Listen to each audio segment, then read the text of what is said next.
Jai Hind, dear student. Today we are discussing about the relativity of the simultaneity. इससे पहले के lecture में हमने किया है कि टाइम डायलेशन क्या है और उस पर उसका एक बहुत इम्पॉर्टेंट कंसिक्वेंस हमने किया है जिसका नाम है ट्विन पैराडॉक्स। और टाइम डायलेशन का जो एक्सपेरिमेंटल प्रूफ है जिससे पाई मेसन प्रूवमेंट जिस पर आधारित है, तो वो लेक्चर भी हमने कर दिया है। तो बहुत इम्पॉर्टेंट और कह सकते हैं कि एग्ज़ाम की विजन से भी बहुत इम्पॉर्टेंट चीज़ है। और ये टाइम डायलेशन चीज़ ही ऐसा इंटरेस्टिंग है कि इतना इम्पॉर्टेंट चीज़ है, तो उसको देखने के लिए मैं डिस्क्रिप्शन में लिंक दे दे रहा हूँ, उस वहाँ पे भी आप देख लीजिएगा और फिजिक्स टाइम के यूट्यूब चैनल से भी आप देख सकते हैं। इस लेक्चर में हम लोग बात करने वाले हैं रिलेटिविटी ऑफ द साइमुल्टेनिटी। तो ये जो रिलेटिविटी ऑफ द साइमुल्टेनिटी है, इसमें हम कितने पॉइंट पर बात करेंगे। तो इस हेडिंग के अंदर हम पहला पॉइंट ये देखेंगे कि व्हाट इज द साइमुल्टेनिटी। तो साइमुल्टेनिटी क्या होता है, उसका हिंदी में मीनिंग और एक्चुअल में उसका मीनिंग क्या है, उसकी डेफिनेशन क्या है, ये देखेंगे। दूसरा, व्हाट इज द साइमुल्टेनिटी, साइमुल्टेनिटी क्या होता है वो देखेंगे। तीसरा, हम देखेंगे कि on the basis of the Newtonian mechanics what is the simultaneity, simultaneity क्या होता है on the basis of the Newtonian mechanics। Third, फिर हम देखेंगे कि what is the simultaneity on the basis of the special theory of relativity, या हम ऐसे भी कह सकते हैं कि according to the Einstein sir. फिर हम देखने वाले हैं कि टाइम डायलेशन के बिहाव पर हम साइमुल्टेनिटी को कैसे समझ सकते हैं। और नेक्स्ट बहुत इंपॉर्टेंट चीज हम लोग देखने वाले हैं, एक थॉट एक्सपेरिमेंट। और थॉट एक्सपेरिमेंट एक्सप्लेन करने वाला है कि साइमुल्टेनिटी कैसे हम फ्रेम ऑफ रेफरेंस से एसोसिएट होता है उसको समझेंगे कैसे। तो सबसे पहले हम लोग ये देखने की कोशिश करते हैं कि ये साइमुल्टेनिटी क्या होती है। तो साइमुल्टेनिटी क्या होती है, ये एक वर्ड है जिसका नाम है साइमुल्टेनियस।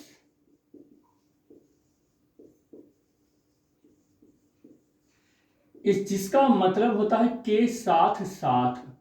अब यहाँ कोई इंग्लिश की क्लास तो नहीं चल रही है, लेकिन यहाँ पर बता देता हूँ कि साथ साथ मतलब साथ साथ का मतलब यहाँ पर ये हुआ कि कोई एक घटना है, इवेंट है A1 और कोई एक दूसरी घटना है A2 है, और किसी एक गिवन फ्रेम ऑफ रेफरेंस के अंदर कोई एक ऑब्जर्वर है और उस ऑब्जर्वर ने दोनों घटनाओं को देखा और दोनों घटनाओं का जो घटित होने में समय है, मान लो ये T1 है और ये T2 है।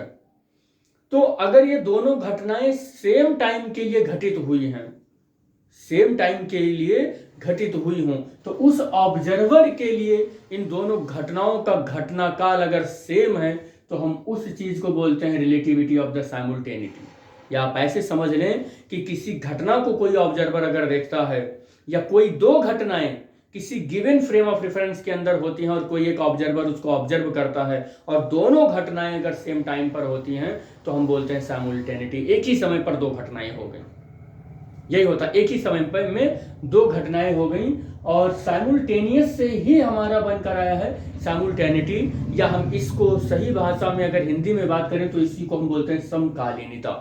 कोई दो घटनाओं के घटित होने, तो कोई दो घटना एक ही समय पर घटित हो, ऑब्जर्वर उस किसी गिवन फ्रेम ऑफ रेफरेंस से देखे तो वो बोलता है कि यहाँ पर जो दोनों घटनाएं घटित हुई हैं वो क्या है, साइमुल्टेनियस है, साथ साथ है, एक ही समय पर दो घटनाएं घटी। लेकिन फिजिक्स में इस साइमुल्टेनिटी को कैसे समझेंगे, फिजिक्स के अंदर कैसे समझेंगे। तो फिजिक्स में समझने के लिए हम इसकी डेफिनेशन पर आते हैं। तो हमारा जो पॉइंट बनता है व्हाट इज द साइमुल्टेनिटी, हम व्हाट इज द साइमुल्टेनिटी, ये हमारा पॉइंट बनेगा। साइमुल्टेनिटी क्या है, simultaneity is the relation between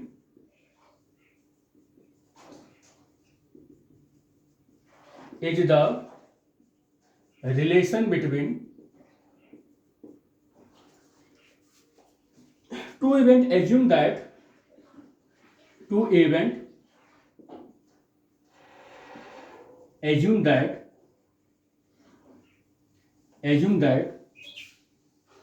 assume to be happening at that, to be happening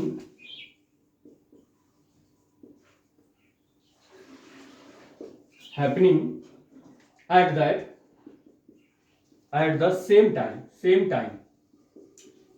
time in a given frame of reference। ये इसकी डेफिनेशन बनेगी। क्या है? साइमल्टेनिटी इज द रिलेशन बिटवीन, साइमल्टेनिटी क्या है?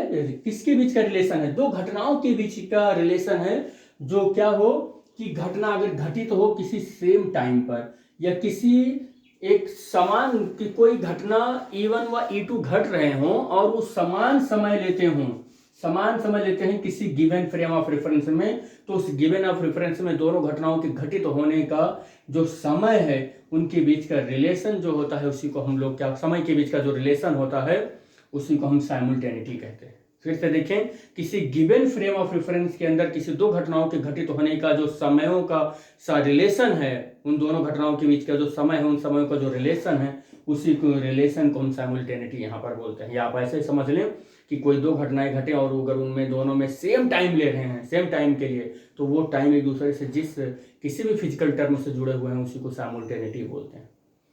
एक्चुअल में साइमल्टेनिटी हम लोग यहाँ पर जो डेफिनेशन देख रहे हैं उसको हम न्यूटोनियन मैकेनिक्स से देखने की अगर कोशिश करें, हम यहाँ पर न्यूटोनियन मैकेनिक्स से अगर देखने की कोशिश करें तो न्यूटोनियन मैकेनिक्स क्या कहता है कि अगर कोई एक इनर्शियल फ्रेम है और उस इनर्शियल फ्रेम के अंदर कोई एक ऑब्जर्वर खड़ा हुआ है और ऑब्जर्वर ने कोई एक घटना को देखा और उस घटना ने t1 टाइम ले लिया या t टाइम ले लिया, तो क्या किया?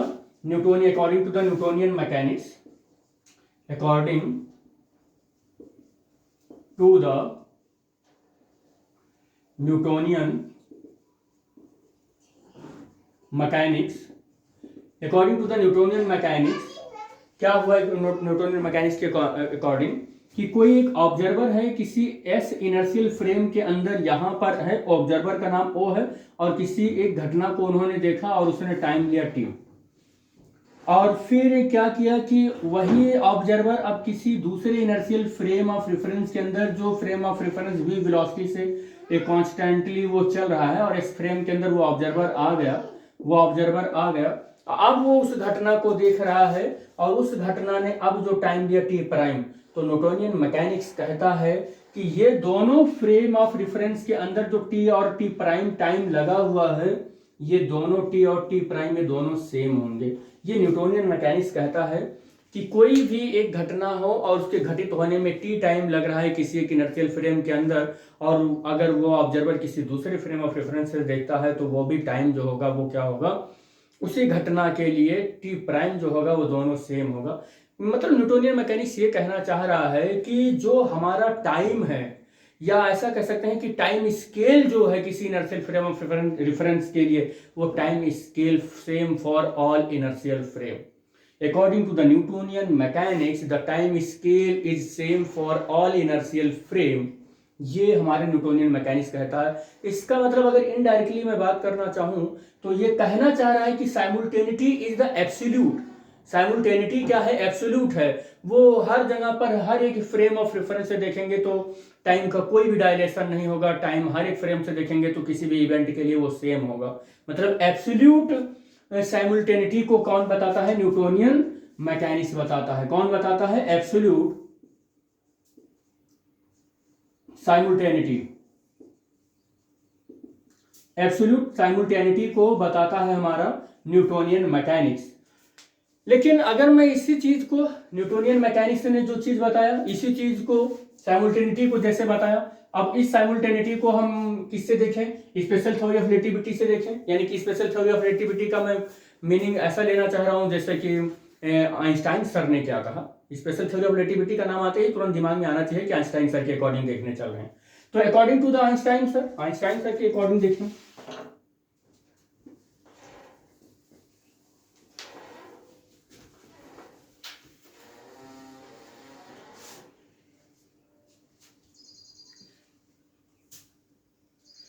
आइंस्टाइन सर के अकॉर्डिंग अगर देखें तो क्या होगा?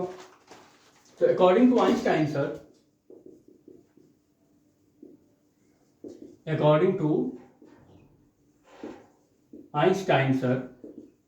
या हम ऐसा भी कह सकते हैं कि in special theory of relativity, in special theory of relativity, special theory of relativity में अगर बात करें तो क्या टाइम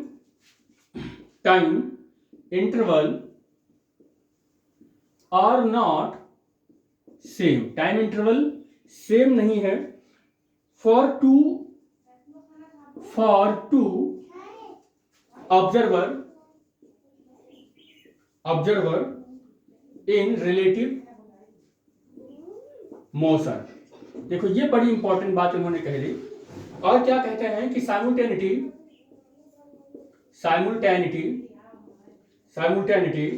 इज नॉट एब्सोल्यूट। बिल्कुल न्यूटोनियन मैकेनिक्स से अपोजिट बातें हो रही हैं यहां पर। इस two event which appear to take place simultaneously to one observer are in general not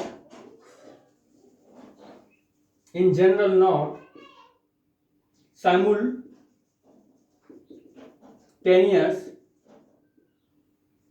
to another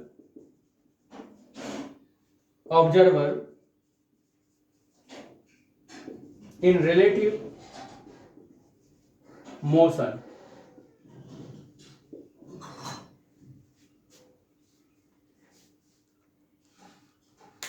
देखो अब स्पेशल थ्योरी ऑफ रिलेटिविटी में क्या हो रहा है कि अगर दो हमारे पास ऑब्जर्वर हैं। देखो स्पेशल थ्योरी ऑफ रिलेटिविटी तो पहले तो न्यूटोनियन मैकेनिक्स के उस शब्द का खंडन किया जब न्यूटोनियन मैकेनिक्स ने कहा था कि जो साइमultaneity है वो क्या है, एब्सोल्यूट है।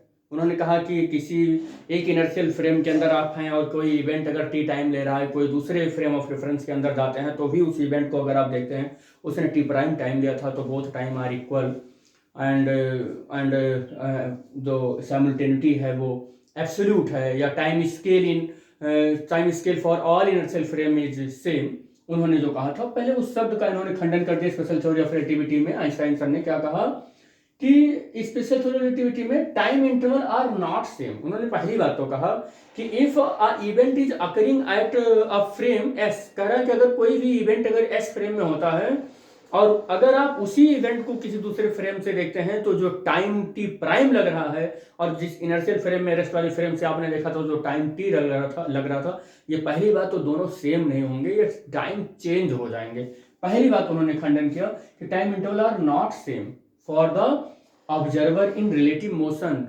उन्होंने कहा रिलेटिव मोशन में अगर है ऑब्जर्वर तो टाइम हमारा एस फ्रेम के अंदर और एस प्राइम के फ्रेम के अंदर जो टाइम था टी और टी प्राइम वो दोनों सेम नहीं होंगे, वो डिफरेंट टाइम हो जाएंगे, वो रिलेटिव टाइम हो जाएंगे, टाइम डायलेटेड हो जाएगा। उन्होंने ये बात कहा और उससे कंक्लूजन क्या निकाला उन्होंने कि simultaneity is not absolute. Newtonian mechanics में कहा गया साइमultaneity एब्सोल्यूट है, लेकिन इसमें क्या बोला गया कि simultaneity is not absolute, absolute नहीं है। मतलब अलग अलग फ्रेम से अगर हम देखें तो कोई भी इवेंट हो रहा है उसमें टाइम अगर टी ले रहा है किसी एक फ्रेम से तो दूसरे फ्रेम से वही टाइम नहीं लेगा, टाइम कुछ अलग हो जाएगा, टाइम चेंज हो जाएगा। तो पहली बात तो साइमultaneity इज नॉट एब्सोल्यूट, ये स्पेशल थ्योरी ऑफ रिलेटिविटी में आइंस्टाइन सर ने कहा। दूसरी चीज two event which appear to take place, और दूसरी बात क्या है कि अगर दो घटनाएं घट रही हैं, दो इवेंट्स हो रहे हैं और कोई एक ऑब्जर्वर है, उस ऑब्जर्वर ने दोनों घटनाओं को देखा, अगर टाइम किसी एक फ्रेम में सेम है तो अगर ये फ्रेम बदल दे तो टाइम वहां के लिए, उस फ्रेम के लिए, उस प्रेक्षक के लिए, उस ऑब्जर्वर के लिए वो सेम नहीं होगा। यही बात उन्होंने कहा, कब कहा, लेकिन जब हमारा दूसरे फ्रेम में ऑब्जर्वर हो तो वो रिलेटिव मोशन में होना चाहिए। यानी कि रिलेटिव मोशन का जो ऑब्जर्वर है उसके लिए किसी एक इवेंट के लिए अलग अलग फ्रेम से टाइम सेम नहीं होगा, टाइम डिफरेंट होगा। इसी को बोला जाता है कि साइमultaneity को एक्सप्लेन किया स्पेशल थ्योरी ऑफ रिलेटिविटी के अकॉर्डिंग आइंस्टाइन सर ने। तो अब हम लोग समझ चुके हैं यहाँ पर कि स्पेशल थ्योरी ऑफ रिलेटिविटी ने साइमultaneity को कैसे समझाया, न्यूटोनियन मैकेनिक्स ने साइमultaneity को कैसे समझाया। इससे पहले हमने व्हाट इज द साइमultaneity ये हमने डेफिनेशन देख लिया, उसकी हिंदी मीनिंग देख ली। अब हम लोग इस टॉपिक पर बात करते हैं कि यहाँ पर साइमultaneity को टाइम डायलेशन से कैसे समझते हैं। तो सबसे पहले हम लोग यहीं पर बात कर लें कि टाइम डायलेशन का पहले फार्मूला लिखते हैं और साइमल्टेनिटी को समझने की कोशिश करते हैं। फार्मूला क्या है? Del T prime is equal to del T upon under root 1 minus we square upon C square.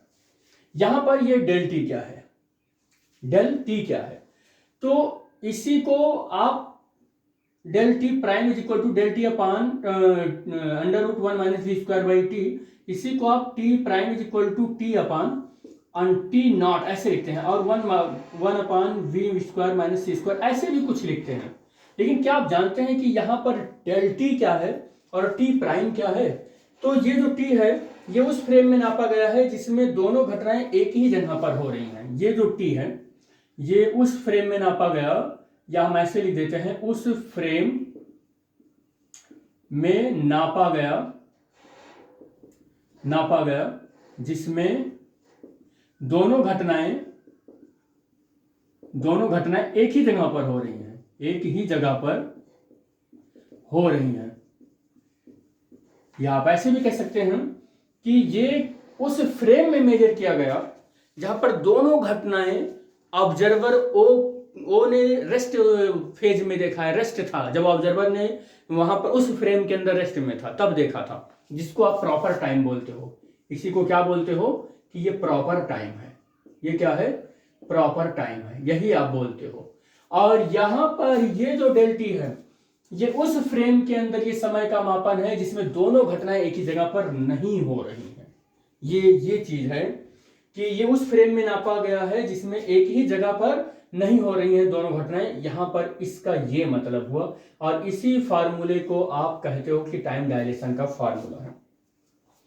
अब अगर मैं कहूं कि यहां पर आप ऐसे ये फार्मूला आप लगाते हैं और इस फार्मूले को लगाते हैं, तो एक चीज बहुत सावधानी आप रखिएगा टाइम डायलेशन में, याद रखिएगा कि अगर आपका एक फ्रेम ये है और जिस फ्रेम का नाम है एस, और एक दूसरा फ्रेम है जिसे आप बोलते हो एस प्राइम, तो यहां पर अगर कोई एक घटना घट रही है और इसी पर अध्यारोपित कोई एक घटना और घट रही है, इसी पर अध्यारोपित कोई एक घटना और घट रही है, और जितनी भी घटनाएं इसी पॉइंट पर घटेंगी उन सब घटनाओं के लिए ये फार्मूला लगेगा। किसी एक ही जगह पर घट रही समस्त घटनाओं के लिए यही एक फार्मूला लगेगा। लेकिन अगर कोई एक घटना घट रही है और इसी फ्रेम के अंदर कोई एक घटना और घट रही है लेकिन इसी जगह पर नहीं घट रही है, वो उसका जगह बदल गया है, जगह बदल गया है, तो इन दोनों घटनाओं के बीच में ये फार्मूला आप यूज नहीं कर सकते हो। क्योंकि किसी एक जगह पर अगर एक से ज्यादा घटनाएं घट रही हैं तो वो साइमल्टेनिटी के प्रिंसिपल को ओबे करते हैं, तब वहां पर ये फार्मूला अप्लीकेबल है, लग जाता है। लेकिन जैसे ही जगह बदल जाता है किसी दो घटनाओं के लिए अलग अलग जगह पर एक ही फ्रेम के अंदर, तो ये फार्मूला नहीं लगता है। वहां पर स्पेशियल सेपरेशन का कॉन्सेप्ट आ जाता है और इस फार्मूले में वो थोड़ा सा टर्म ऐड होके आ जाता है, और इसीलिए टाइम डायलेशन के इस फार्मूले को यूज करने से पहले ये थोड़ी सी सावधानी हमारे दिमाग में होनी चाहिए कि इस फार्मूले का यूज कहाँ करेंगे, और साइमल्टेनिटी के लिए जो हमारा अलग अलग जगह पर होने वाला जो इवेंट E1 और E2 है उसके लिए फार्मूला कौन सा यूज करेंगे, ये थोड़ा जनरल सी बातें हमारे दिमाग में होनी चाहिए। तो हम लोग बात करते हैं कि मान लेते हैं कि यहाँ पर ये मेरे पास कोई एस फ्रेम है और यहाँ पर कोई एक घटना घट रही है E1, यहाँ पर कोई एक घटना घट रही है E2, और अगर मेरा ऑब्जर्वर यहाँ पर है तो उसके लिए अगर मैं एस फ्रेम के अंदर बात करूं तो कोऑर्डिनेट क्या हो सकता है इस वाली घटना के लिए, तो x1 हो सकता है, y1 हो सकता है और z1 हो सकता है, और टाइम हमारा t हो सकता है। यही टाइम होगा, ये t1 मैं कह देता हूं। और इसके लिए जो हमारा टाइम है इस वाले ऑब्जर्वर इस फ्रेम के अंदर, इस वाले ऑब्जर्वर O के लिए इसकी तो x2 हो सकता है और y1 हो सकता है, z1 हो सकता है और t2 हो सकता है। यहाँ पर मैं y और z की चिंता नहीं कर रहा हूँ इसलिए क्योंकि y और z इन दोनों कंपोनेंट के लिए मैं ऐसा मानकर चल रहा हूँ कि कांस्टेंट है। मैं केवल x एक्सिस के रिस्पेक्ट में हमने दोनों इवेंट को सेपरेशन दिखाया है। तो इस तरीके से टाइम t2 इस घटना के लिए टाइम है। अगर यही ऑब्जर्वर इस v वेलोसिटी से मूव करते हुए किसी s प्राइम फ्रेम से देख रहा है तो इसी इवेंट का जो इस फ्रेम के अंदर से कोऑर्डिनेट होगा वो क्या रिप्रेजेंट करेगा, x1 prime, y1 prime, z1 prime हो जाएगा ये, और t1 प्राइम हो जाएगा। और इस वाले इवेंट के लिए, दूसरे वाले इवेंट के लिए s प्राइम फ्रेम के लिहाज से मैं इस कोऑर्डिनेट को लिख रहा हूँ, तो ये x2 प्राइम और y1 प्राइम और z1 प्राइम हो जाएगा, और t2 प्राइम, ये हमारे कोऑर्डिनेट हो जाएंगे इस s प्राइम फ्रेम से देखने पर, इस इवेंट को देखने पर ये कोऑर्डिनेट, और इस इवेंट को देखने पर ये कोऑर्डिनेट हो जाएंगे। तो कुछ इस तरीके से हमारा कोऑर्डिनेट बनेगा। और अगर मैं कहूं कि मेरा ऑब्जर्वर इस इनर्शियल फ्रेम में है जो s, और जो कि स्टेशनरी फ्रेम है या रेस्ट में है, मैं ऐसा कह सकता हूं स्टेशनरी है या रेस्ट है, तो इस वाले ऑब्जर्वर के लिए ये दोनों घटनाओं का अगर मैं टाइम का डिफरेंस देखूं तो ठीक, मगर टाइम का डिफरेंस t2 माइनस t1 कर दूंगा और काम चल जाएगा। आप भी मान जाओगे, क्योंकि आपने जनरली मैकेनिक्स में इतना पढ़ लिया है कि जब कोई भी चीज ऐसे मोशन में नहीं है और टाइम का डायरेक्टली, और आपको आइंस्टीन के डेफिनेशन याद होगी, तो उन्होंने कहा था कि टाइम तभी डायलेट होता है जब दोनों के बीच में कोई रिलेटिव मोशन होता है, और यहाँ रिलेटिव मोशन नहीं, दोनों रेस्ट पर हैं, तो टाइम का सीधा डिफरेंस यहाँ पर समझ में आ जाता है। लेकिन अगर आपका ऑब्जर्वर इस एस प्राइम फ्रेम के अंदर v स्पीड से जा रहा है, वेलोसिटी से जा रहा है एक्स एक्सिस के पॉजिटिव डायरेक्शन में, और तब इन दोनों घटनाओं को देखता है जहां का कोऑर्डिनेट ये है और टाइम ये है, तो अगर इन दोनों टाइम को मैं ध्यान से देखूं, तो इन दोनों टाइम के लिए अगर मैं लिखूं तो del T prime is equal to t2 prime minus t1 prime, और t2 prime minus t1 prime exactly ये नहीं होगा, ये थोड़ा सा इसकी वेलोसिटी की वजह से टाइम डायलेटेड हो जाएगा, थोड़ा सा टाइम क्या हो जाएगा, रिलेटिव वेलोसिटी के रेफरेंस में लिखना होगा। तो अगर मैं इसके लिए रिलेटिव वेलोसिटी का लिखूं तो मैं टाइम वो एक फार्मूला जानता हूं जिसको लॉरेंज का फोर्थ इक्वेशन बोलते हैं, तो वो क्या होता है, time t prime is equal to t minus और v x upon c square upon under root 1 minus v square upon c square. ये फार्मूला लॉरेंट ट्रांसफॉर्मेशन से ये निकल कर आया था, ये फार्मूला मैं यूज कर लूंगा यहाँ पर। तो इस फ्रेम के अंदर हमारा ऑब्जर्वर है, और यहाँ पर उसने देखा इस वाले इवेंट को तो t1 प्राइम टाइम लगा, इस वाले इवेंट को देखा तो t2 प्राइम टाइम लगा। तो इसके रेफरेंस में अगर मैं फार्मूला लिखूंगा तो t1 prime is equal to क्या हो जाएगा, t1 और माइनस vx और c स्क्वायर, और ये x1 हो जाएगा। और फिर अगर मैं t2 प्राइम के लिए लिखूंगा तो t2 माइनस v और x2 अपान c स्क्वायर, और under root 1 minus v square upon c square में भूल गया था, और फिर ये 1 minus v square upon c square. तो t2 प्राइम के लिए ये निकल कर आ जाएगा, t1 प्राइम के लिए ये निकल कर आ जाएगा, और दोनों फार्मूलों को उठाकर यहां पर आप पुट कर दीजिए। तो del T prime is equal to t2 prime, इसी यहां पर ये फार्मूला रखेंगे, तो t2 माइनस vx2 अपान c स्क्वायर और 1 minus v square upon c square, minus t1 की जगह पर ये फार्मूला रखेंगे, t1 प्राइम की जगह पर, तो t1 minus vx1 upon c square और under root 1 minus v square upon c square. आगे इसको फर्दर सॉल्व करेंगे, तो सॉल्व करने पर बेटे हमारे पास ये तो कॉमन हो जाएगा, 1 under root 1 minus v square upon c square, और ये दोनों सॉल्व करेंगे तो t2 माइनस t1 और माइनस हो जाएगा, और फिर क्या हो जाएगा, माइनस हो जाएगा, दोनों माइनस, कितना हो जाएगा, माइनस, ये t1 माइनस में हो जाएगा, ये प्लस में हो जाएगा, माइनस कॉमन कर लिया है, और तब ये x2 माइनस x1 हो जाएगा। सॉल्व भी कर लेते हैं पूरा का पूरा, t1 माइनस t2 हो जाएगा, और ये प्लस में हो गया है, ये माइनस में हो गया है, तो ये प्लस हो गया है, तो x1 और c स्क्वायर और माइनस vx2 अपान और ये c स्क्वायर, इतना होगा। और आगे सॉल्व करेंगे तो t2 माइनस t1, ये देखो, ये इसकी जगह पर मैं ये डेल टी लिख सकता हूँ, तो ये डेल टी हो जाएगा, माइनस कॉमन कर लेंगे, और वी बाई सी स्क्वायर भी कॉमन कर लेंगे, तो x2 माइनस x1 आ जाएगा, और under root 1 minus v square upon c square, और इसको मैं यहां पर स्पेस देता हूं, t del T prime is equal to, और डेल टी माइनस, और ये वैल्यू में v by C square x2 minus x1 और upon √1 minus we square upon C square. इस फार्मूले को बहुत गौर से देखो आप, ये फार्मूला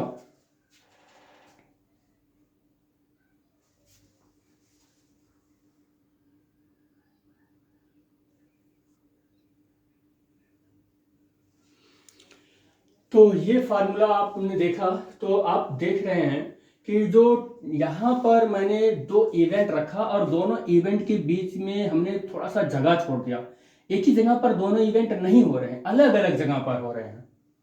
तो जब अलग अलग जगह पर हो रहे हैं तब ये फार्मूला लगता है। याद रखना, हमने पहली बात पहले भी बता दिए हैं कि टाइम डायलेशन का फार्मूला कब लगता है कि when two events are happening at the same places, then you can use the time dilation formula of the time dilation, del t prime is equal to del t upon √1 minus v square by c square. But if the two events are not occurring, are not happening at the same places, they are different places in the same any inertial frame, अगर किसी any inertial frame में दो different जगह पर हो रहे हैं, then you can use this type of formula and you can also seen that the difference between the space between the two event. दो इवेंट के बीच का ये स्पेस आपको दिख रहा होगा।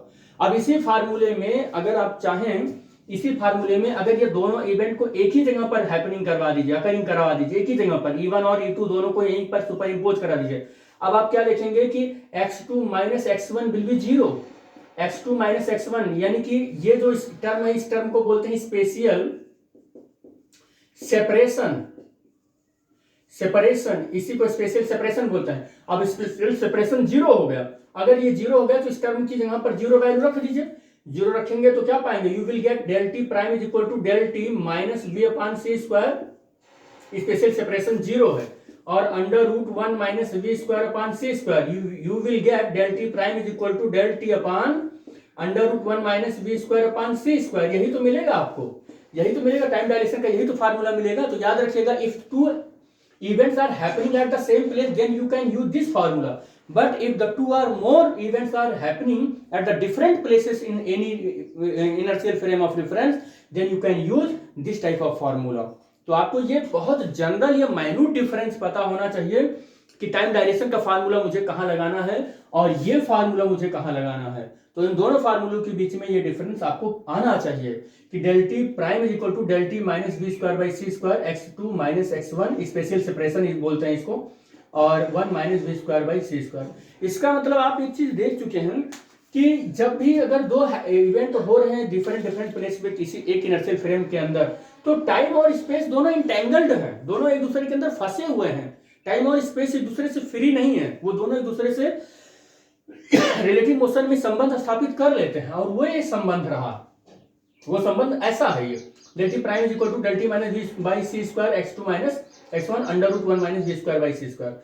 अगर ये स्पेशल सेपरेशन नहीं है तो देख रहे हैं कि वही फार्मूला पहले जो हमने टाइम डायलेशन के लिए किया था वही हो गया, और अगर स्पेशल सेपरेशन है तो फिर यहाँ पर स्पेशल सेपरेशन का ये टर्म आ जाता है।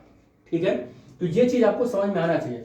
आपको बता दें, अगर यहाँ पर एक टीवी चलाएं, यहाँ पर एक टीवी चलाएं और यहाँ से एक टीवी चलाएं और यहाँ से आप ऑब्जर्व करें, दोनों टीवी चल रही हैं, ऑब्जर्व करते हैं, दोनों सेम टाइम पर ऑन होती हैं तो इसको सेम टाइम पर दिखेगा।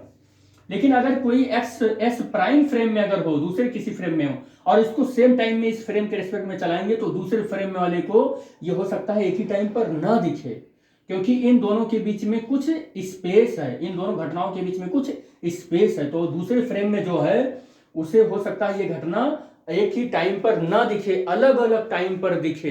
तो अलग अलग टाइम पर दिखने की वजह से ही हम क्या देख रहे हैं कि फ्रेम ऑफ रेफरेंस के बदल जाने की वजह से हमारी जो साइमुल्टेनिटी है वो भी चेंज हो रही है, यानी कि समकालीनता की नहीं हो पा रहा है। इसी चीज को बोलते हैं कि सापेक्षिकता की समकालीनता की अपेक्षिकता, इसी को बोलते हैं कि रिलेटिविटी ऑफ द साइमुल्टेनिटी, कि फ्रेम ऑफ रेफरेंस के बदल जाने से, उसके रिलेटिव मोशन के बदल जाने से हमारी किसी सेम प्रकार की घटनाएं ही अलग अलग फ्रेम से अलग अलग टाइम पर दिख रही हैं।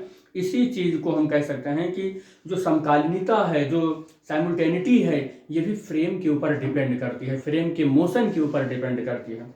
कि अगर हमारा फ्रेम जैसा होगा, हमें कोई एक घटना किसी फ्रेम से दूसरे तरीके से दिखेगी, किसी दूसरे फ्रेम से दूसरे तरीके से दिखेगी। तो यही हमारा क्या है कि साइमल्टेनिटी, रिलेटिविटी ऑफ द साइमल्टेनिटी, यही चीज़ है कि कोई भी एक घटना किसी दूसरे फ्रेम से दूसरे तरीके से दिख रही है। इसी चीज़ को थोड़ा सा और इलेबोरेट करते हैं हम। और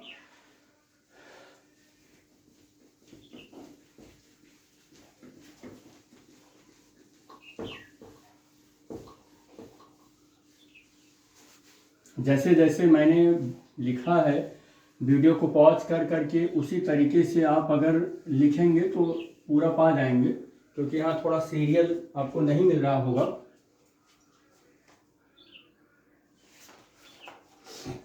अब आगे बात करते हैं।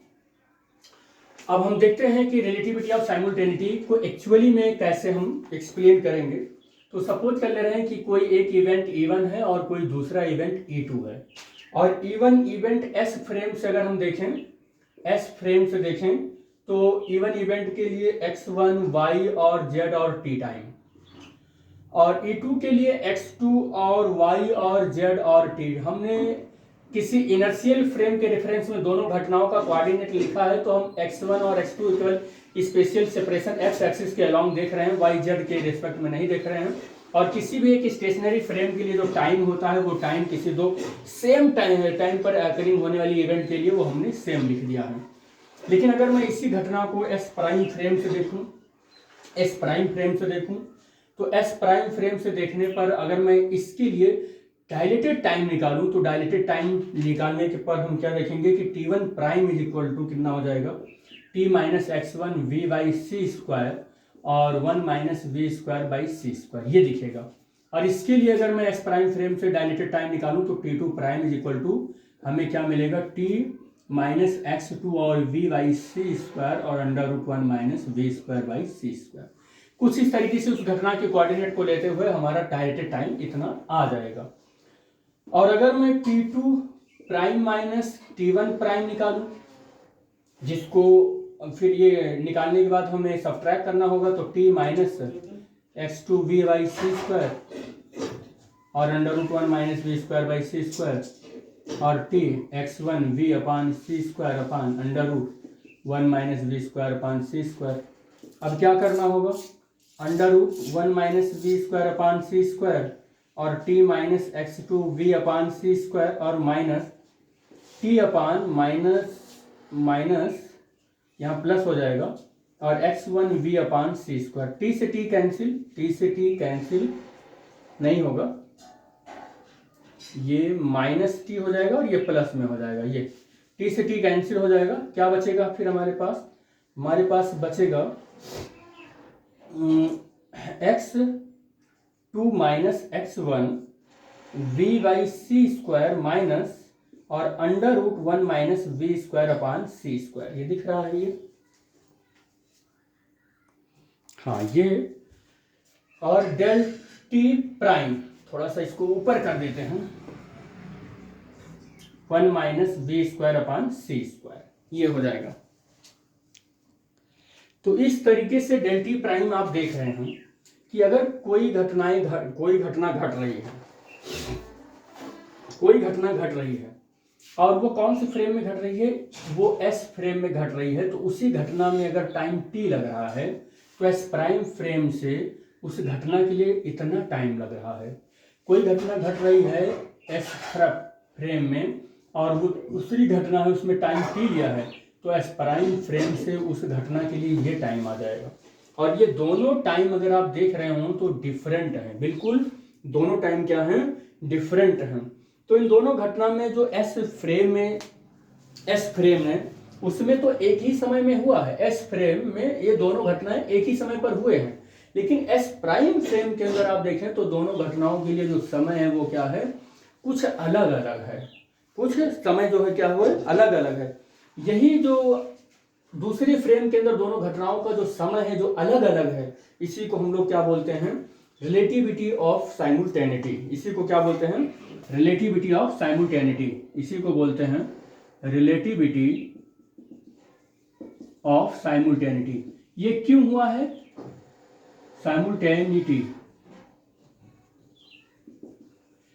यहाँ पर दोनों घटनाएं एक समय पर हुए हैं तो साइमल्टेनियस हैं, लेकिन एस प्राइम फ्रेम में क्या है, वो साइमल्टेनियस नहीं हुए, मतलब दोनों का टाइम समान नहीं है, समय थोड़ा सा चेंज हो गया। क्यों चेंज हुआ है? Due to the motion, relative motion की वजह से चेंज हुआ, तो इसलिए इसको रिलेटिविटी ऑफ द साइमल्टेनिटी बोलते हैं। यहां से तो दो घटनाएं किसी फ्रेम में अगर एक साथ हुई हैं तो कि ठीक, तो यहां पर ऐसे भी कह सकते हैं कि दो घटनाएं किसी भी फ्रेम में एक साथ हुई हैं कि नहीं हुई हैं। यह बात किस पर डिपेंड करता है? यह बात फ्रेम पर भी डिपेंड करता है, ये बात हम नोट कर लें। तो दो घटनाएं एक ही समय पर हुई हैं कि नहीं हुई है, यह बात फ्रेम पर भी डिपेंड करता है। इसका मतलब साइमल्टेनिटी इज डिपेंडेंट ऑफ या depend on the frame of reference. तो फ्रेम ऑफ रेफरेंस के ऊपर भी डिपेंड करता है। क्या डिपेंड करता है? रिलेटिविटी ऑफ द साइमल्टेनिटी, ये बात डिपेंड करता है इसके ऊपर।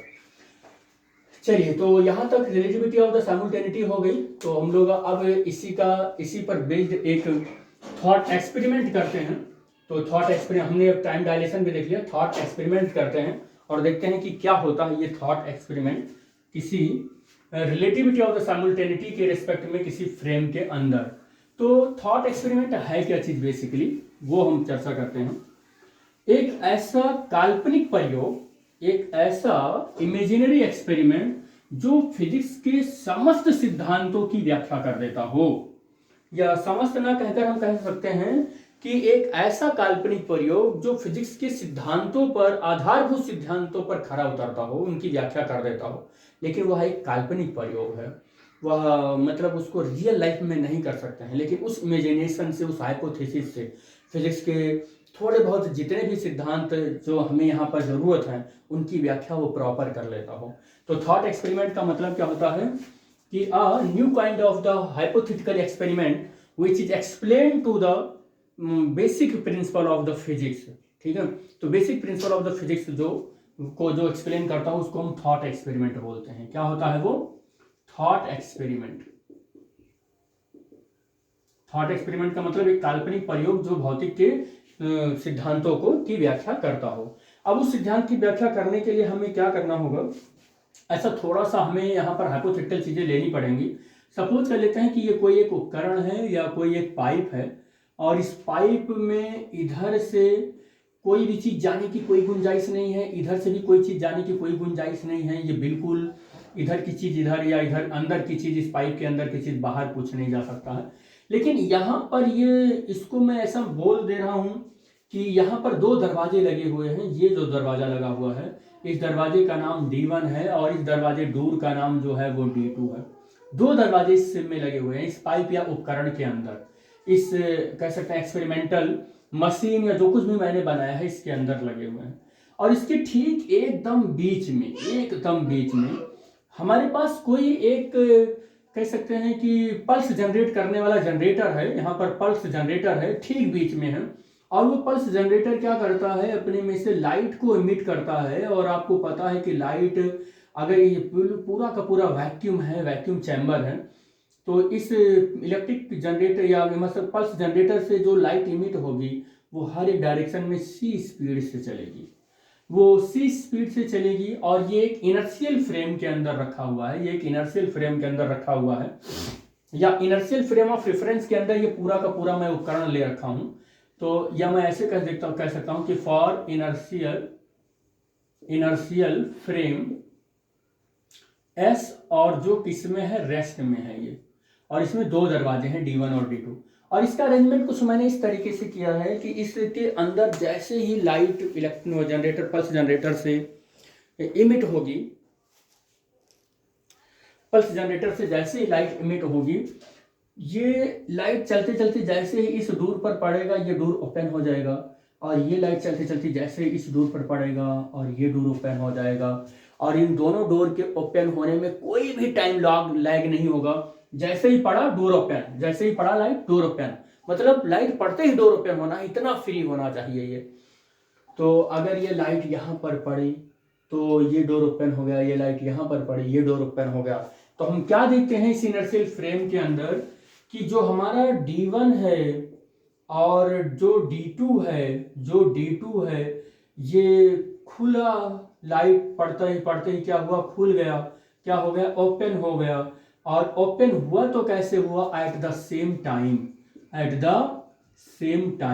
द सेम टाइम का मतलब कि both events happening at the same time, मतलब साइमुलटेनियस है, ये साइमुलटेनियस एकदम साथ में दोनों घटनाएं घटी हैं। व्हेन दिस अरेंजमेंट और the experiment is in S frame which is stationary, ये पूरा अरेंजमेंट एस फ्रेम के अंदर है और जो स्टेशनरी है। लेकिन थोड़ा सा एस्पेक्ट चेंज करते हैं। एस्पेक्ट चेंज करने का मतलब ये हुआ कि we are going be constant velocity along the x positive direction of the x axis. अगर हम क्या करें कि इसी ट्यूब के अंदर, इसी पाइप के अंदर, इसी उपकरण के अंदर हम वही पूरा का पूरा सब कुछ अरेंजमेंट देखें, वही का पूरा सब कुछ, उपकरण में कोई भी चेंजिंग नहीं करेंगे, उपकरण को छुएंगे भी नहीं, लेकिन हमने क्या किया, बस अपना ऑब्जर्वर यहां पर हमने क्या किया कि एस प्राइम फ्रेम मान लिया और वी स्पीड से मेरा ऑब्जर्वर यहां पर एक्स एक्सिस की पॉजिटिव डायरेक्शन में वो मूव करने लगा, एक्स एक्सिस के पॉजिटिव डायरेक्शन में मूव करने लगा। तो हम क्या देखेंगे कि अगर हमारा ऑब्जर्वर एक्स एक्सिस की पॉजिटिव डायरेक्शन में मूव करने लगा तो पूरा का पूरा वो उपकरण उस ऑब्जर्वर को एक्स एक्सिस के नेगेटिव डायरेक्शन में और वी स्पीड से पीछे जाता हुआ मूव करता हुआ नजर आएगा। तो ये क्या फील करेगा कि हमारा पूरा का पूरा उपकरण ये वी वेलोसिटी से आगे जा रहा था, तो वेलोसिटी से ये पीछे जाते हुए एक्स एक्सिस के माइनस डायरेक्शन में मूव करता हुआ नजर आएगा। और अगर ये इधर मूव करता हुआ नजर आएगा तो इलेक्ट्रिकल पल्स जो यहाँ पर या यहाँ पर जो जनरेटर है, पल्स जनरेटर है, वो जो यहाँ पर है, वो जब जनरेट करेगा और ये लाइट सी स्पीड से बढ़ेगी, ये लाइट सी स्पीड से बढ़ेगी, तो ये इधर मूव कर रहा है, तो ये वाला जो थोड़ा सा ये हिस्सा है, ये दूर, इसको यहां ना मिलकर उस टी टाइम के अंदर, टी स्पीड से ये जा रहा है, टी टाइम में वी स्पीड से जा रहा है, तो वीटी डिस्टेंस आगे बढ़ेगा, उतना ही वीटी डिस्टेंस ये वाला हिस्सा इधर मूव कर जाएगा और ये वाला हिस्सा जो है वो थोड़ा सा वीटी डिस्टेंस इधर मूव कर जाएगा। तो वीटी ये इधर मूव कर जाएगा, वीटी ये इधर मूव कर जाएगा, तो लाइट को चलने के लिए इधर कम स्पेस तय करना पड़ा, इधर लाइट को चलने के लिए इतना स्पेस तय करना पड़ा। तो ये वाली लाइट इस दरवाजे पर बाद में पड़ेगी और ये वाली लाइट इस दरवाजे पर पहले पड़ेगी। तो आप क्या देख रहे हैं कि इधर वाला D2 है, इधर वाला D1 है। तो अब आप देख रहे हैं कि D2 हमारा क्या हो गया, D2 हमारा जो है वो फर्स्ट पहले खुला है, ओपन हुआ है, और जो हमारा D1 है ये मतलब आफ्टर फर्स्ट हुआ है, पहले के बाद, आफ्टर फर्स्ट, तो पहले के बाद ओपन हुआ है, थोड़ा सा बाद में खुला है। तो यहाँ साइमुलटेनिटी नहीं है, थोड़ा सा यहाँ पर क्या हुआ, टाइम इंटरवल आ गया, यहाँ पर क्या हुआ, दोनों घटनाओं के घटने के टाइम इंटरवल आ गया। लेकिन क्यों हुआ ये इंटरवल, आपने ये देखा कि ये अब स्पीड से चल रहा था ऑब्जर्वर। लेकिन यहीं पर अपने एस्पेक्ट को और चेंज करें, एक तीसरा फ्रेम हम मान लें और उस तीसरे फ्रेम की कल्पना करते हैं कि एस डबल प्राइम फ्रेम है, और एस डबल प्राइम फ्रेम के अंदर अगर हम बैठें और ये देखें कि S double prime frame v speed से जा रहा है, वी स्पीड से जा रहा है, दिख रहा है ये वी स्पीड से जा रहा है, ये S double prime frame v speed से जा रहा है, ये इस डायरेक्शन में, यानी कि एक्स एक्सिस के नेगेटिव डायरेक्शन में जा रहा है, एक्स एक्सिस के नेगेटिव डायरेक्शन में जा रहा है। और मेरा पूरा का पूरा सेटअप या अरेंजमेंट वही है, इसमें कोई भी चेंजिंग नहीं करते हैं, नहीं तो आप बोलोगे कि सेटअप ही आपने चेंज कर दिया, सेटअप पूरा का पूरा वही है, वहीं पर रखा हुआ। तो जैसे ही ये वाला frame S double prime frame के अंदर ऑब्जर्वर बैठकर एक्स एक्सिस के नेगेटिव डायरेक्शन में जा रहा है, तो उसको ऐसा अपीयर होगा कि ये हमारा पूरा का पूरा सेटअप जो है ना, वी वेलोसिटी से एक्स एक्सिस के पॉजिटिव डायरेक्शन में मूव करता हुआ नजर आएगा। और अब जो हमारा ये पल्स जनरेटर है, ये पल्स जनरेटर अब जो लाइट को इमिट करेगा, जो सी वेलोसिटी से हर एक डायरेक्शन में चलेगी, सी वेलोसिटी से हर एक डायरेक्शन में चलेगी। अब अगर ये वी वेलोसिटी से ऑब्जर्वर एस प्राइम फ्रेम के अंदर, एस डबल प्राइम फ्रेम के अंदर बैठकर उधर जा रहा है, तो आप देखेंगे कि यहाँ पर ये पूरा का पूरा सेटअप इस डायरेक्शन में जाता हुआ नजर आएगा। और अब आपका जो ये वाला दरवाजा है कुछ यहाँ पर मूव कर जाएगा। उस टी टाइम में वी स्पीड से चल रहा है तो वीटी डिस्टेंस मूव कर जाएगा, और ये वाला जो है वो वीटी स्पीड मूव करने के बाद ये वाला डोर यहाँ कहीं पर आ जाएगा। तो ये इलेक्ट्रिक पल्स यहाँ पर जल्दी आ जाएगा इतना ही डिस्टेंस ट्रैवल करके, और इस वाले लाइट पल्स को इतना डिस्टेंस ट्रैवल करना पड़ेगा उसी बीटी टाइम में। तो इतना डिस्टेंस ट्रैवल करना पड़ेगा, तो ये थोड़ा सा ज़्यादा डिस्टेंस ट्रैवल कर रहा है, तो ये बाद में खुलेगा। D2 बाद में खुलेगा और D1 पहले खुल जाएगा। तो D1 जो है वो पहले ओपन हो रहा है, और D2 जो है वो सेकेंडरी हो गया, सेकेंडरी है, तो सेकेंडरी ओपनिंग है इसकी, तो दूसरे पहले ओपनिंग है इसकी, तो बाद में ओपन हुआ। तो आपने क्या देखा कि साइमल्टेनिटी को एक्सप्लेन करने के लिए आपने क्या देखा कि आप यहाँ स्टेशनरी थे, दोनों साथ पहुंच रही थी। आपने यहाँ पर सिर्फ क्या किया, एस फ्रेम प्राइम फ्रेम के अंदर वी स्पीड से चलना स्टार्ट किया। तो आप देख रहे हैं कि वही हमारा पल्स जनरेटर, लेकिन अब D1 हमारा कैसे हो बाद में खुल रहा है और D2 पहले खुल रहा है। और जब आप एस एक्सिस के नेगेटिव डायरेक्शन में जा रहे थे वी स्पीड से, तो आपने देखा कि अब हमारा D1 पहले खुल रहा है और D2 बाद में खुल रहा है। यहाँ पर D2 पहले खुल रहा था, D1 बाद में खुल रहा था। तो आप देख चुके हैं कि जो साइमल्टेनिटी है यहाँ पर देख रहे हैं चेंज हो रहा है, यहाँ पर सेम है, यहाँ पर चेंज हो जा रहा है। सिर्फ किस लिए चेंज हो जा रहा है, केवल ऑब्जर्वर हमारा मूव करने लगा है, रिलेटिव स्पीड आ गई है, ऑब्जर्वर के पास रिलेटिव स्पीड आ गई है। So the opening of the door of this experiment are the different time due to the relative motion. So here we can say that कि यहाँ पर ये कह सकते हैं कि साइमल्टेनिटी केवल और केवल हमारा उससे पर क्या बोलते हैं रिलेटिव मोशन पर भी डिपेंड नहीं करता है, या कह सकते हैं रिलेटिव मोशन पर भी डिपेंड नहीं करता है, बल्कि हमारे फ्रेम ऑफ रिफरेंस पर भी डिपेंड करता है, हमारे फ्रेम पर भी डिपेंड करता है। तो आप ये बात कह सकते हैं कि रिलेटिव साइमल्टेनिटी फ्रेम ऑफ रेफरेंस पर भी डिपेंड करता है और रिलेटिव मोशन पर भी डिपेंड करता है, ये आप कह सकते हैं। या आप ऐसे भी कह सकते हैं कि जो इवेंट्स होते हैं वो केवल फ्रेम के चेंज होने से ही केवल साइमल्टेनियस नहीं होता है, बल्कि उनका देख रहे हैं आपकी उनका रिलेटिव मोशन पर भी डिपेंड करता है। और एक चीज और आप देख रहे हैं कि यहाँ पर D2 पहले खुला था, D2 पहले खुला था, यहाँ D1 पहले खुला था।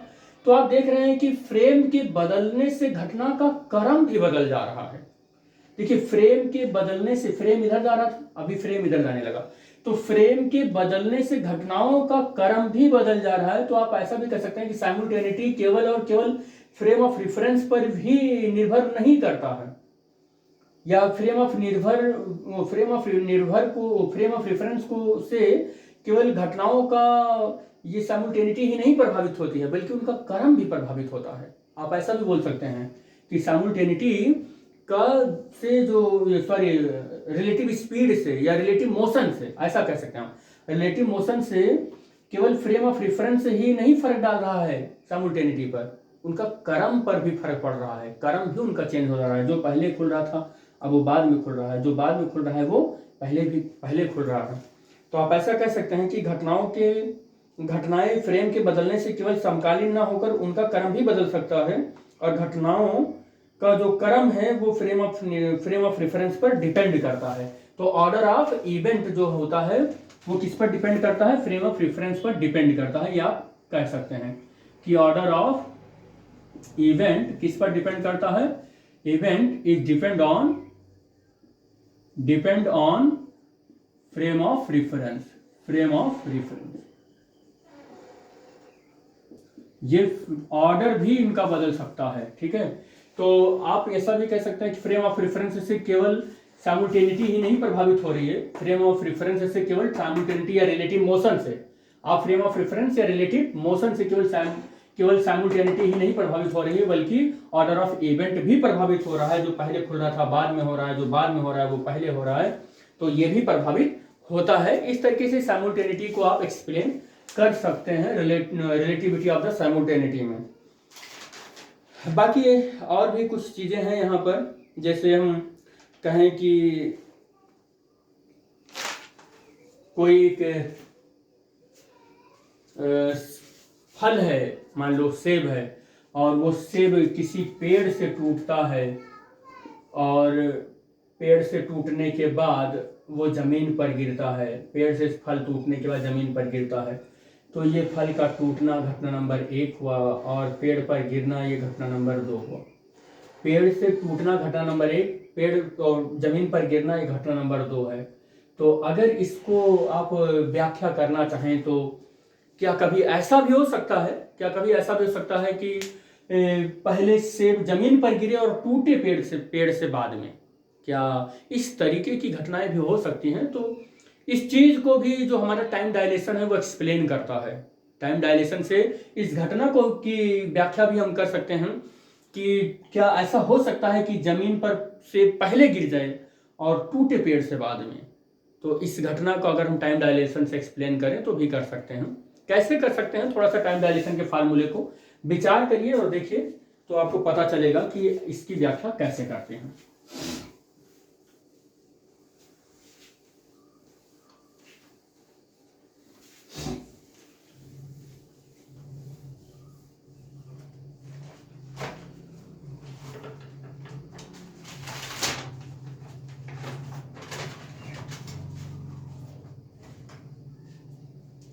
तो टाइम डायलेशन से हम देखें तो del T prime is equal to del t upon under root 1 minus we square by C square. इससे हम कैसे व्याख्या करेंगे इस घटना का कि ये घटना 1 है, ये घटना 2 है, और इस दोनों घटनाओं में हमने ये देखा है कि यहाँ पर पहला क्या देखा है कि सेब का पेड़ से टूटना या अलग होना, और दूसरा क्या है कि सेब का पेड़ पर गिरना, पेड़ पर नहीं, धरती पर गिरना, धरती पर गिरना। एक तो यहां पर घटना नंबर 1 सेब पेड़ से टूटा, दूसरा सेब धरती पर गिर गया, घटना नंबर 2। मैं ये देखने चल रहा हूं कि क्या टाइम डायलेशन से ये सारी चीजें क्या उल्टी हो सकती हैं। इस चीज को देखते हैं कि ये घटना नंबर 1 बन जाए और ये घटना नंबर 2 बन जाए। तो टाइम डायलेशन से देखें तो डेल टी जो है वो क्या लिख सकता हूं, डेल टी को क्या लिख सकता हूं, T2 minus T1। Del T prime को क्या लिख सकता हूं, T2 prime minus T1 prime. अब अगर इस चीज को मैं यहां स्टेब्लिश करूं तो मैं क्या लिख सकता हूं, T2 prime minus T1 prime, T2 minus T1 और under root 1 minus we square by C square. अब इस घटना में अगर देखें, इस फार्मूले में अगर हम देखें तो क्या देखेंगे कि अगर किसी फ्रेम में दो घटनाएं हैं और वो एक ही स्थान पर हो रही हों तो उस फ्रेम में उन दोनों घटनाओं का जो समय अंतराल है यहां पर है। कोई घटना अगर एक ही फ्रेम में और एक ही जगह पर हो रही है तो उनके बीच का समय अंतराल इतना है। और कोई अगर एक घटना है और वो किसी एक ही जगह पर तो हो रही हो, वो किसी एक फ्रेम के अंदर एक ही जगह पर नहीं हो रही हो, अलग अलग जगह पर हो रही हो, तब का समय अंतराल अगर देखें तो del T prime is equal to T2 prime minus T1 है। और उन दोनों को अगर इसके अंदर रख दें तो ये फार्मूला कुछ इस तरीके से डेवलप होकर आ जाएगा। और अगर इस तरीके से डेवलप होकर आ गया है तो हम ये मानकर चलते हैं कि ये T2 जो है ये थोड़ी देर के लिए T2 जो है वो T1 से बड़ा है। अगर T2 T1 से बड़ा है तो इस पूरे टर्म की बात कर रहे हैं, अब इस पूरे टर्म की बात कर रहे हैं, T2 माइनस T1 और under root 1 minus we square by C square, ये क्या आ जाएगा, ये पॉजिटिव आ जाएगा। ये पूरा का पूरा टर्म क्या हो जाएगा, पॉजिटिव हो जाएगा। और अगर ये टर्म पूरा का पूरा पॉजिटिव हो गया तो एक चीज हम और भी कह सकते हैं तो हम ये चीज और कह सकते हैं कि हमारा जो T2 prime minus T1 prime है ये भी हमारा क्या हो जाएगा, पॉजिटिव हो जाएगा। ये भी पॉजिटिव, क्योंकि अगर ये T2 बड़ा हो गया T1 से तो ये पूरा टर्म हमारा पॉजिटिव होगा, और ये पूरा टर्म पॉजिटिव होने से ये पूरा टर्म हमारा क्या आ जाएगा, पॉजिटिव आ जाएगा। अब इससे बात मैथमेटिक्स को समझिए। मैथमेटिक्स को समझ गए तो उसके बाद इस घटना की व्याख्या आप करेंगे। दूसरी बात क्या करेंगे, यदि दूसरा क्या होगा, दूसरा क्या हो जाएगा कि if T2 is less than T1, T2 क्या हुआ, less than T1। Less than T1 का मतलब ये मैं कहना चाह रहा हूं कि T2 बाद में हुआ है।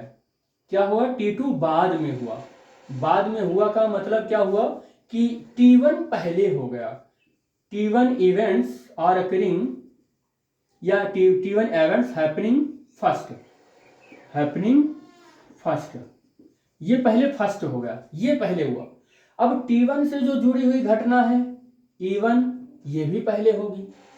और T2 अगर बाद में हुआ है तो इससे जुड़ी हुई घटना क्या हो जाएगी? T2 भी बाद में ही होगा। और अब आप देखिए इस घटना की व्याख्या करने चल रहे हैं हम यहां से, इस फार्मूले से।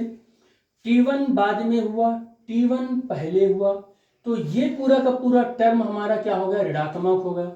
और ये पूरा टर्म ऋणात्मक हुआ तो ये पूरा टर्म भी हमारा ऋणात्मक हो गया। अब आप बताइए कि T2 से जुड़ा हुआ जो घटना E2 है, T1 से जुड़ी हुई घटना जो E1 है, अगर यहाँ के रिस्पेक्ट में यहाँ कर देखें तो ये भी जो घटना T2 है, इससे जो जुड़ी हुई घटना E2 है, वो भी बाद में ही होगा, क्योंकि इस T2 घटना बाद में ही हुआ है। किसी फ्रेम से ये घटना बाद में ही हुआ है। और T1 से जुड़ी हुई घटना E1 ये अगर हम देख रहे हैं पहले हुआ है, तो वो किसी दूसरे फ्रेम से देखने पर भी वो घटना बाद में ही होगा, और इस वाले से जुड़ी हुई घटना जो है वो पहले ही होगा। तो आप ऐसा भी कह सकते हैं